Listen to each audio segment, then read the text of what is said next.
All right, I've met a lot of you already, but my name is Nick Hirshon. I'm the president of the Deadline Club, the New York City chapter of SPJ.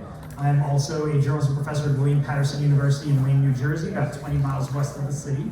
But I'm a native New Yorker, and I'm really happy to see all of you here today. I have a lot of my students who are coming all the way from Jersey, so we welcome them, thank them for being part of this. And I hope you've been having a good conference experience yesterday and today. It took a lot of work of a lot of volunteers putting this all together, and so it's hopefully been to your benefit. And one of the volunteers who helped us with this session is Adam Sennett, the president of SPJ New England, bashfully off to the side there. But Adam has put a lot of great presentations together for SPJ over the years, so thanks, Adam, for putting this one for us. So I have the honor today of introducing our speaker. Mike Rezendes is a Pulitzer Prize-winning reporter with the Global Investigations team at the Associated Press. His recent work includes an examination of financial corruption in the Catholic Church and the scandal of child sex abuse in the Mormon Church. While working for the Boston Globe Spotlight team, Mike shared 2 Pulitzers, one for revealing the cover-up of child sex abuse in the Catholic Church, and one for covering the bombing of the Boston Marathon. And in 2015, as many of you may know, he was played by Mark Ruffalo in the movie Spotlight. So, Mike Rezendes, welcome.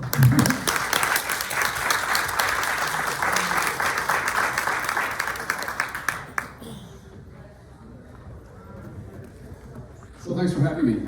It's really nice to be here and see all of you. Yeah, so thank you so much for taking time to come to us today.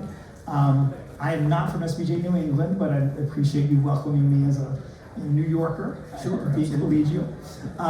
So I wanted to talk to you first, as we have so many college students who are here today, and I'm a college professor. I wanted to go back to your time in college. So you went to Boston University. I did, yes. And I would like to go back to some of the skills that you feel you developed while you were in college that helped prepare you for this investigative work you've now done. Sure, my experience in college with journalism was very formative. I don't have a journalism degree. I was an English major, but I took a journalism class, and the professor was someone who would later be my colleague at the Boston Globe, and she had this idea that the best way to learn journalism was to do it. And so she had done a lot of freelancing. This was a different era. There were lots of little neighborhood newspapers around. So our assignment was to volunteer at a neighborhood newspaper and get a story published. That was the assignment. So I picked, she had on the bulletin board, there was a list of papers with the name of the editor and the phone number. And I looked at the list and I picked this paper called the East Boston Community News, which I knew nothing about. And the reason I picked it is because you could get there on the subway, and I didn't need to have a car. A lot of these were suburban newspapers. So I went to this place, and it was a storefront operation in a low-income neighborhood. And there was a group of people, and they were sitting around in metal folding chairs, arguing passionately about what should be in the next issue. And I really liked that. And so I did volunteer to write a story, and the editor was very kind, very nice, and I wrote a story, something like a piece of literature, a short story. And he said, no, let me show you how to do this. You put the most important thing first, you put the second most important thing second. I said, okay, I get that. And I wrote the story, it was published, and it was a cool experience. And so I kept going back, and I was a volunteer reporter. I made some money selling ads, actually, but I was a volunteer reporter for 2 years while I was still in college. And then when I graduated, it was a very small operation, but when I graduated, they offered me the job of editor. And that was my first paid job in journalism.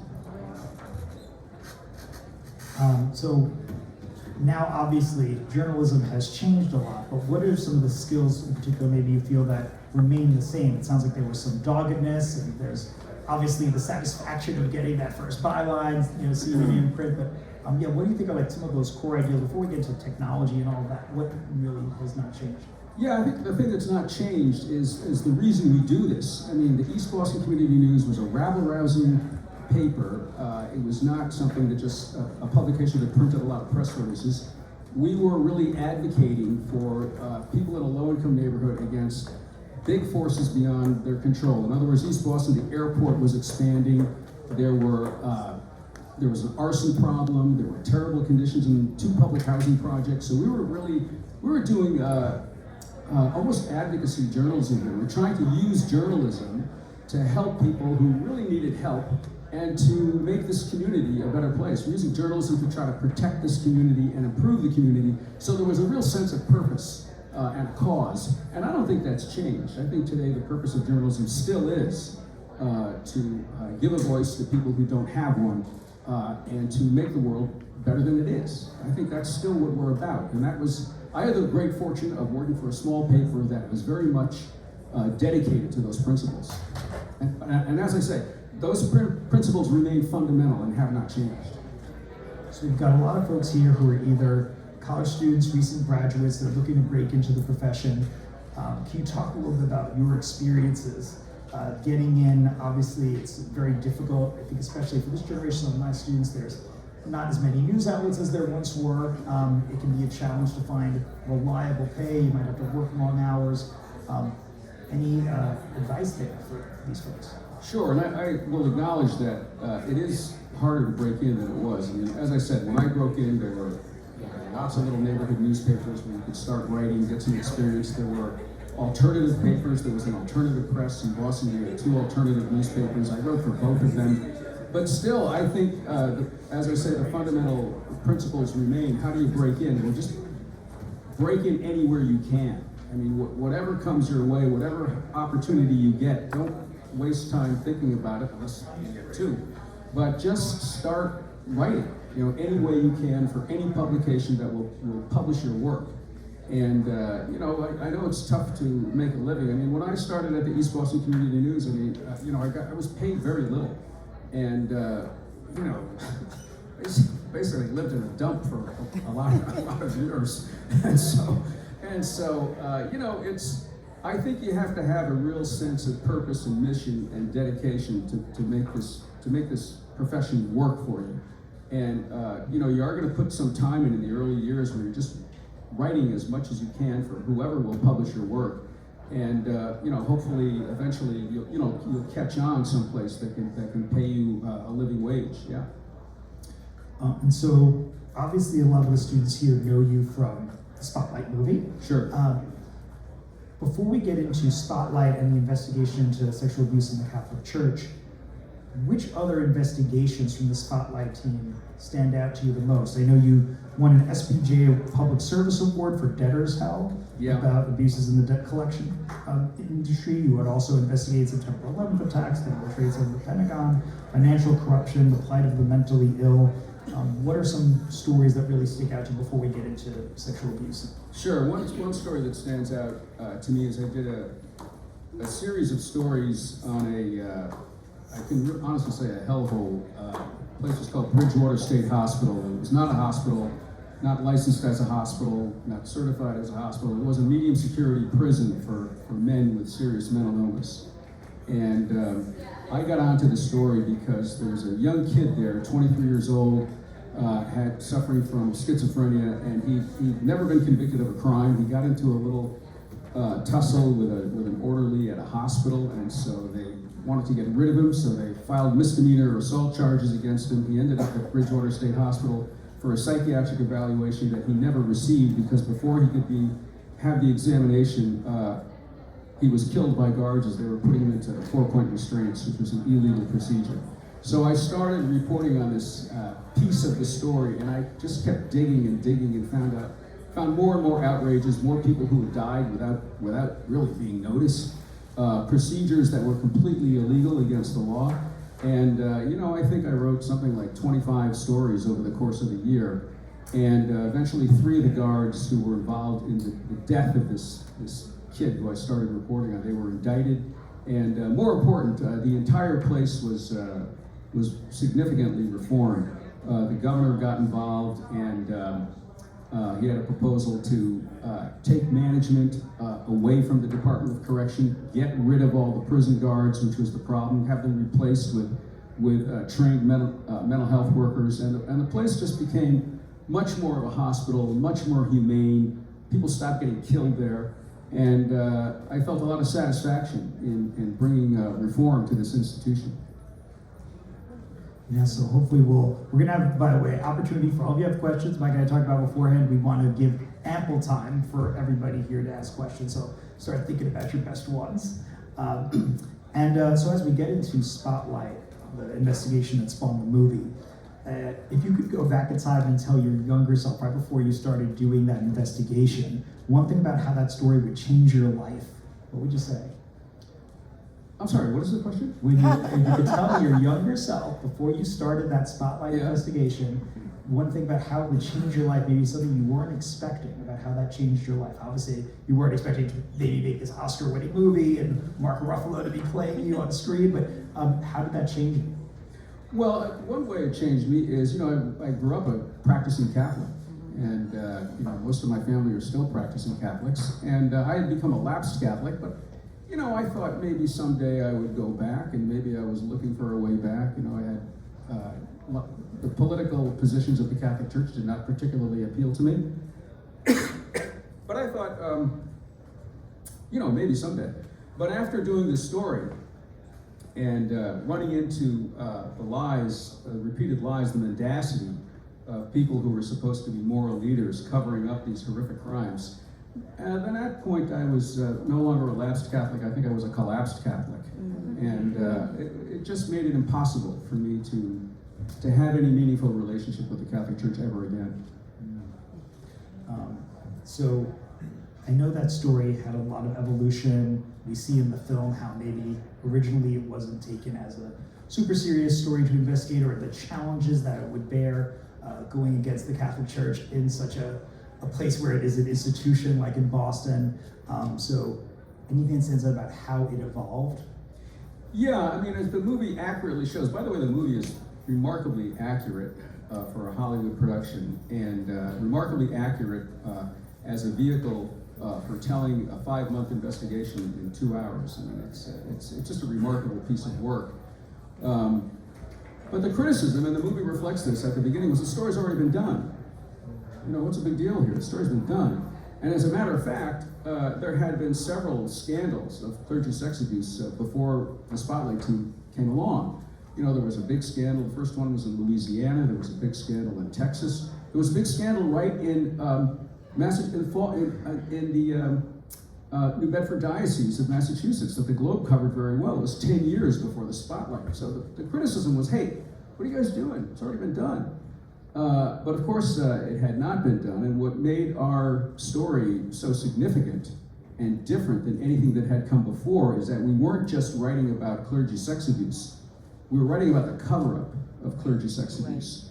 And that was the power of the story. The power of the story was proving beyond any doubt, because we did it with church documents, proving beyond any doubt that Cardinal Law, the senior Catholic prelate in America, and his predecessor, Cardinal Medeiros, knew that a priest by the name of John Gagan had spent 30 years molesting children in 6 different parishes, more than 150 children, and nevertheless allowed him to continue working as a priest, where he kept molesting more and more children. So that's what we did, is we didn't really write about the phenomenon of clergy sex abuse. That had been written, that had been described multiple times by multiple media organizations. We revealed the cover-up. And so last question I want to ask you for now before we go to the student audience about the backlash that you and your colleagues at the Globe may have faced during that time. The movie does show that there's a lot of longtime Catholics who are maybe skeptical of the reporting, and I'm wondering, what kind of reaction did you get from the general public or from sources, and how did you deal with that emotionally, your mental health? These are taxing stories. The subjects of the stories are very difficult to think about, sexual abuse to begin with, and then when you're also getting maybe hostility from the public, how do you handle that? Well, you're right that there was an emotional price to pay for spending more than a year listening to people tell us how their lives have been destroyed by the most trusted person in their community, or the person they believe should be the most trusted person in their community. But I think the most remarkable thing is we fully expected backlash. And Boston at that time was the most Catholic city in America, and it may still be the most Catholic city in America, but the Catholic Church at that time was a very powerful institution in Boston, not just a religious institution, but a political institution. Everybody was a Catholic, and if the Cardinal wanted something done on Beacon Hill or at City Hall, generally it got done. So we were expecting an outpouring of almost rage, and as a matter of fact, the morning the first story was published, we had the paper hired security guards to be out front, because it was not uncommon for there to be protests in front of the Globe when there was a big investigation or a controversial story. And so, there were security guards out there, and we showed up at the paper that morning, bracing ourselves, and nothing happened. Wow. It was quiet, all quiet. And then the phone started to ring, and it was mostly people who were victims, who were like ready to tell their story. And the phones just rang all day long, and there were 4 of us in the office, and we had to get help from the city desk. We got a couple of interns from the city desk to come down and just answer the phone and record what people were saying, because a lot of tips were coming in about bad priests that we didn't know about. So, so the remarkable thing is that this is a case where there was no blaming the messenger, as there often is in situations like this. And I think the reason for that is because the stories were based on the church's own internal records, okay?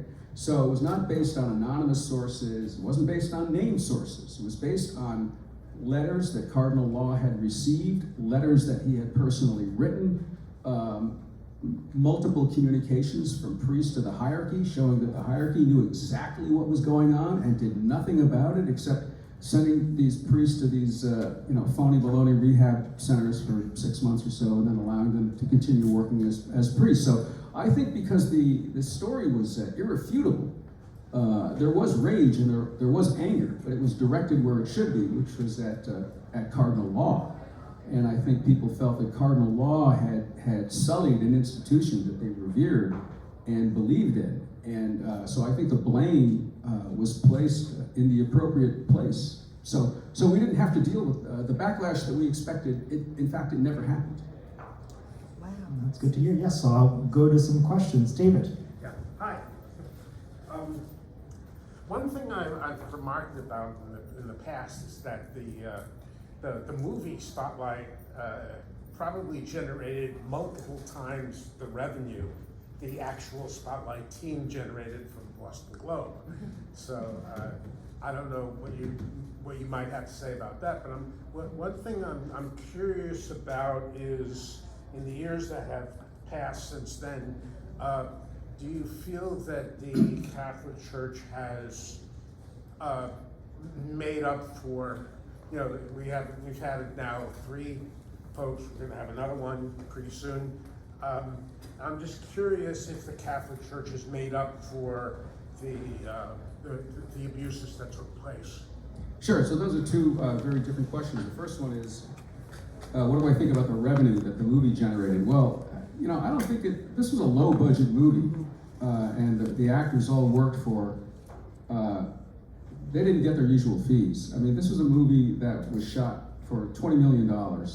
And just to give you an example of how low budget that is, it may not sound low budget, but the same year, there was another Boston movie that was released. It was called Black Mass, and it was about the Irish Mafia and Whitey Bulger in Boston. And Johnny Depp played Whitey Bulger. And Johnny Depp got $20 million. That was one actor that got 21. That was the entire budget for the Spotlight movie, even though we had stars like Michael Keaton and Rachel McAdams and Mark Ruffalo. So these were people who loved the script and were looking forward to doing a project that was meaningful. It was not just another superhero movie, and they liked the idea that they were playing people who were alive that they could hang out with and study, as opposed to a fictitious character that they were reading about on a page. So it was really it was a low budget movie, and movies are supposed to make money. There's nothing wrong with that. If movies don't make money, we're not going to have any more movies. So there's nothing wrong with making money. But as a matter of fact, I don't think the movie did make that much money. I mean, you can look it up, but the movie. I don't think the movie ever made the kind of movie that, say, Batman will make in a single weekend. So it was a low budget movie, and I'm grateful that it turned a profit, because it'd be great to do something like that again. But it did not make a fortune. No. As far as the Catholic Church goes, as far as Pope Francis goes, I'm sad to say that basically, Francis was a huge disappointment on this issue. As the Archbishop of Buenos Aires, he was aggressively involved in the cover-up. In my mind, he, as far as handling the crisis goes, he moved the deck chairs around. There were some new policies that were approved. I think they're very ineffective. I think I would give Pope Francis an F for dealing with this issue. I think it was just a terrific disappointment, and much work remains to be done.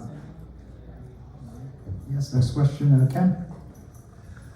So staying on the Hollywood theme, John Oliver did a deep dive into the importance of journalism based on Spotlight. I was wondering if you saw that, and what did you think about that whole segment on his show, and how do you think that would help journalism overall as far as highlighting the work of folks like us, basically? Well, I'm embarrassed because I like John Oliver. I like his show quite a bit, but I didn't see that show. So I can't really comment on how he did. But I'm writing a book. I'm very engrossed in what I'm doing, and I don't watch a lot of TV right now. So, I'm glad he highlighted that. I mean, I often thought that if I were a journalism professor, I could almost do a whole course just on the movie, because it has so many great examples of how to do good journalism. But gosh, I'll look that up. That's a good tip. I appreciate that. We'll go. Let's go to. I'm sorry. See you over there. Yeah. Hi. Mike, you wrote this piece about sexual abuse in the Catholic Church, and as part of your introduction, you were talking about you looking at some of the same things in the Mormon Church, which if you watch an episode of American Greed on the Jeffs family, you kind of understand what that's about. But has that influence? I mean, when you see that it's another religion doing this kind of thing, do you find yourself saying, is this going to be my life? Or Well, that's a good question, because I'm grateful that I've had a chance to make really a profound difference in so many people's lives all over the world. I mean, it's I said earlier, I got into journalism to help make the world a better place, and I've been able to do that, and I'm grateful that I had the opportunity to do that. However, it's not the only investigation I've done, as I said earlier when I was talking about my investigation into Bridgewater State Hospital, and I am kind of pigeonholed in this way. The way I got into the Mormon Church is I was between projects, and I had a new editor at the Associated Press, Allison Kojak, who's a terrific editor. She now works for ProPublica. And I wrote her a memo with 9 story ideas. And I said, take your pick. And one of them was a story about this horrific case of sexual abuse that was covered up by the Mormon Church in Arizona. And so she said, well, wouldn't it be interesting if you could do the same thing with the Mormon Church that you do with the Catholic Church? And I said, well, it's kind of a tall order, but I can look around and see what it's about. And so anyway, she said, yeah, why don't you do that? And as it happens, there was the attorney who was representing the victims in this case. I had worked with her on a story 20 years earlier about the Catholic Church in the Tucson Diocese, so I did know her and I respected her work. And the story was this horrible story where this Mormon man had sexually molested 2 of his daughters, one starting when she was 7 years old, one starting when she was 6 weeks old, and he had filmed all this and put it on the internet, which is how he eventually was caught. But for me, as I said, I'm not interested in writing about sexual abuse in religious institutions just for the sake of writing about sexual abuse. There was he confessed to his to 2 bishops, and the bishops consulted with the Mormon Church headquarters, and they were told to keep it quiet. And that's what interested me. I try to hold institutions and powerful people accountable for what they do and what they say. And so that was really the trigger for me to decide I want to commit myself to doing this story. because that just did not smell right. As a matter of fact, it smelled pretty rancid. And as a matter of fact, as I got more and more into it, and this was almost a year-long project, the Mormon Church has a system for covering up child sex abuse, and it's more sophisticated than the Catholic Church. And I was able to figure out how they do this. And again, as was the case in our investigation of the Catholic Church, it involved getting records that had been sealed by the courts. And there was an unrelated child sex abuse in the Mormon Church in West Virginia. And I had a couple of good tips that, and the case eventually was settled after a long trial. And I was told it was settled for a really inordinate amount of money, and that all the records were sealed as a condition of the settlement. And I was told if you could get those records, you would see how the church covers up child sex abuse. I said, okay. So my first thought was, we're going to talk to the attorneys at the Associated Press, and we're going to file a motion in court in West Virginia to have the records unsealed in the public interest. The public interest being the safety of children in religious institutions. And we hired an attorney in West Virginia to file a motion for us. We had a lot of conversations about this. What was our strategy going to be and all of this? And, it's the modern age. So, I was making a lot of calls and talking to people. And then a thumb drive showed up with 12,000 pages of the sealed evidence. Oh my goodness. So we didn't have to file our motion. We just had all the records. And then I had to read them all. But buried in these records was the way they do this, and I can explain it to you if you want. But earlier I said there was an emotional toll to doing these stories, and I've been doing these stories on and off for 20 years. And I told myself after our initial spotlight investigation that I was done. I think I had like PTSD. It was too emotionally draining. It was too sorrowful. It was too sad. I couldn't do it anymore. But every once in a while, I'd come across something that was so outrageous, and no one else was doing the story. And I felt, well, gee, I gotta do this. I gotta do this. With the Mormon story, like I said, I can blame my editor. But I was very grateful to do that story because no one had ever figured it out. No one had ever written it, and it is a system for covering up child sex abuse, and it's premeditated and it involves the very highest level of the Mormon Church. And again, a lesson to all the student journalists here, right? Because you're saying the cover-up is often worse than the crime, and getting the documentation of that. I mean, they're both terrible, but in this case, like having evidence of the cover-up is really something that helped you in your investigation. Well, exactly. To me, that's the whole story. I mean, this is, we call this accountability journalism. This is our main function. Yes, we want to change the world. We want to make the world a better place, but perhaps more fundamentally, our job is to hold powerful institutions, powerful people accountable for what they do, what they say, because they are powerful, their decisions affect the rest of us. And so that is, that's the First Amendment specifically. That's the First Amendment function of a free press, is to hold politicians, powerful institutions accountable. That's why we're protected by the First Amendment. Excellent. Susie, I know you had a question before, yeah. Yes, so I just wanted to ask, as a journalist, especially who are dealing with like sensitive issues, how to make sure that no lawsuit or case is filed against the journalist, and how to deal with the fear, because there might be multiple cases against a single journalist. This is the situation. So how do we deal with the fear and make sure that whatever we say, there is no lawsuits or cases filed against that journalist? Well, it's an excellent question. The best thing you can do is to just make sure you're accurate. That's the main thing, because if your story is accurate, someone may file suit anyway. I mean, anything is litigable, and these days there's always a danger that some wealthy person will file a lawsuit not because they think they can win, but because they want to bleed you of all your financial resources and put you out of business. And I don't really know what to say about that. I mean, I think it's, we're all vulnerable in that way. I mean, I work for, the Associated Press, which has resources. The Boston Globe has resources. They have their own attorneys. You know, if anyone had sued the East Boston Community News for stories that I wrote, I mean, you know, we might have been out of business. But in terms of your personal liability,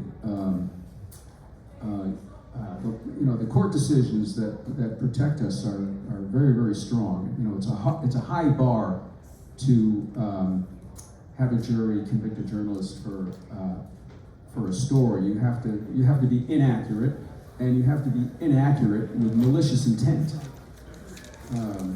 So, like I said, that's why your best defense is to be accurate and to fact check all your stories. You know, sometimes sentence by sentence. I mean, when I did my investigation of the Mormon Church, and I was fact checking clause by clause all the way through the story. How do I know this? And where did I get that? How did I document this? Where does this come from? And I had basically documented, not documented, I annotated, almost every sentence of the story, certainly every paragraph, so that if I were challenged, and I had this thought about the Mormon Church, because the Mormon Church is phenomenally wealthy, and they are litigious, and they do push back. So I was, incredibly careful that every sentence was accurate, that I could defend every sentence, and no lawsuit was filed. Wow.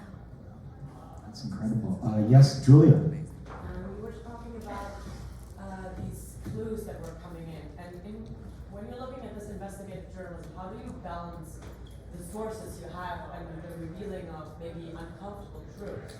And what balance that? Because that's not always a nice thing to do, right? Especially with victims.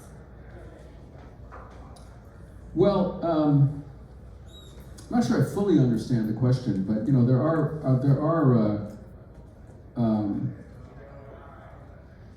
ugly truths that we expose because we're trying to show that powerful institutions have failed in their responsibility to protect people, and so sometimes we tell those anecdotes about the great harm that's been done to show people what the stakes are in the story. I mean, for the victims, like Yeah. you need to expose a victim or someone who suffered from it, and like that is the uncomfortable for that person, not the person who did the wrongdoing. Well, I will not write what happened to a victim if they don't want it published. I would not do that. I simply wouldn't do it. I mean, when we were getting all the phone calls at the Spotlight team, a lot of people were very emotional, and they were telling us these stories of their abuse by priests and wanting us to put in the paper, and we would have to stop them and say, hey, look, wait a minute, did you tell your wife? Does your wife know? I mean, you gotta think about this. This is gonna be in the Boston Globe. Your family's gonna know. Your neighbors are gonna know. Your children are gonna know. I mean, you gotta think about this. And so, for the purposes of doing story, I would never write the details of someone's sexual abuse if they didn't want it published. And in fact, there's a policy at the Associated Press and at the Boston Globe, and we won't even print the names of sexual abuse victims without their permission. So I'm not going to go out and hurt someone for the sake of a headline or getting a scoop. I don't really need to at this point, but I just would never do it. I would never. It's just not. I mean, then you're supposed to be trying to make the world a better place, and all you're doing is creating harm. You're just hurting someone, and it's not our purpose to hurt people. So does that answer the question? Okay. Yes, Becca. This sort of dovetails nicely to what I was going to ask, which is, what do you see as your role as a journalist and your role as an advocate, and do you think that they sometimes blur, and how do you deal with that, like navigating, I guess, that intersection? Yeah, that's a really good question, because I tend to get a little close to that line. But I'll tell you how, the case of the Mormon Church, how I have navigated it. I mean, for instance, there's an organization that advocates on behalf of victims of child sex abuse in the Mormon Church, and they were doing a big panel discussion, and it was being organized by a lawyer who represents a lot of victims of Mormon clergy sex abuse, and I said I can't do it. I can't do it. I'm not an advocate. That means I don't join advocacy organizations. I might speak to them, but I don't join advocacy organizations. I don't strategize with them. So it's an important distinction, and it's not always clear cut until you really think about it. But I think it's an important distinction to make, to remember that you are a journalist. You're not an advocate. Your job is to hold powerful institutions accountable. You're doing accountability journalism. And in the process of doing accountability journalism, you do a lot for the victims, but not as an advocate. You do it as a journalist. Great question, though. I think that a lot of my students struggle with that notion of that's why they're passionate about journalism. They want to right wrongs. They want it to be exposed, and they're towing that line a lot. Yeah, it's a good topic for self-reflection. And some people they should just be advocates and not journalists. And I'll give you an example. When we were doing our investigation of the Catholic Church, we did a lot of work with an organization called Survivors Network of Those Abused by Priests. And there was a guy named David Clossie who was the national director, and he was incredibly helpful. It was a great source. And one day, there's a lawsuit filed against SNAP and against this particular individual, and the lawsuit said that essentially SNAP was getting kickbacks from attorneys who were representing victims, and I had to write that story. None of us wanted to write that story, so of course it fell to me. But I do all the hard stories, and so, but that story I had to write because I'm not a member of their organization. I'm not in his pocket. He doesn't control me. And when there's a significant negative story about an advocacy organization, I felt, and we talked about it. We just had to do it because it was, it was not we read the lawsuit. If we thought it was frivolous or just harassment, we probably would not have done it, but it seemed like a serious lawsuit. Now, I still have questions about where the plaintiffs got the money to hire the attorneys they hired, but still, just on the face of the substance of the complaint itself, it was essentially true. And so I wrote the story, and he had to resign his position. So that's an instance where, that's when your knowledge that you're a journalist and not an advocate comes into play. And, if you're an advocate, you're not going to have to write that story. You're not going to want to write that story. You're probably going to want to defend the organization. But that's the difference between being a journalist and an advocate. You still have to have an objective mind about things, about developments. We have about 5 minutes left. I know that Adam, I just want to make sure I get to you because you had your hand up before and you made this presentation possible. So yes. So you said you give Pope Francis an F. What do you hope the next Pope will win? Well, I'm hoping for greater accountability for the church. Greater accountability for priests who abuse children or priests who have children and don't take responsibility for them. I've written about that too. So I think real accountability for priests who abuse children and bishops who cover up for the priests in their diocese or the religious orders who cover up. And right now, I think those safeguards still do not exist. One factor in all this is having some outside review of the Catholic Church and the abuse situation, which now does not exist. And the Catholic Church has some theological objections to that. But the fact of the matter is, the Church has proven over and over again that it cannot police itself. I think that's the fundamental issue here. Yes, I'm sorry. You're extraordinary, you're my hero. Looking forward, you mentioned that you're working on a book. Can you tell us what it's about and when we might see it? Sure, I'm writing a biography of Jimmy Breslin. And buried the lead. So Excellent. So I'm having a lot of fun with it, and I don't know if it's going to come out next year or the year after. Okay. Has not been decided. Who's the publisher? Simon & Schuster. Nice. So, Congratulations. so yeah, so that's why I'm not watching a lot of TV, even though I like John Oliver and I like TV, but I'm just like working all day. And what's that? You're having more fun. I am enjoying it. To your point, after 20 years of doing these sex abuse stories on and off, it is nice to get very deep into a project. Although Jimmy Breslin, he was a practicing Catholic. Yes. And at the end of his career, he started writing about the clergy sex abuse scandal, and it destroyed his faith as well. So I will have to get back into that issue when I get to the last stages of his career. Come back here and speak about it. Yes. Yeah, sure. But I remember reading his stories, and there's a direct connection because there was a bishop in Boston, William Murphy, and he was Cardinal Law's right hand. He was the auxiliary bishop who worked with Cardinal Law, and he was deeply involved in the cover-up. And he's all over the documents that prove the cover-up. There's no doubt about it. All of the bishops who worked with Cardinal Law were complicit in the cover-up. By the way, they all got promoted. They all got their own diocese. Cardinal Law was promoted for that matter. Oh my God. And anyway, this Bishop Murphy, he got his own diocese in Rockville Center, right over here in Long Island. And Breslin discovered that at the cathedral, the St. Agnes Cathedral in Rockville Center, has this beautiful convent.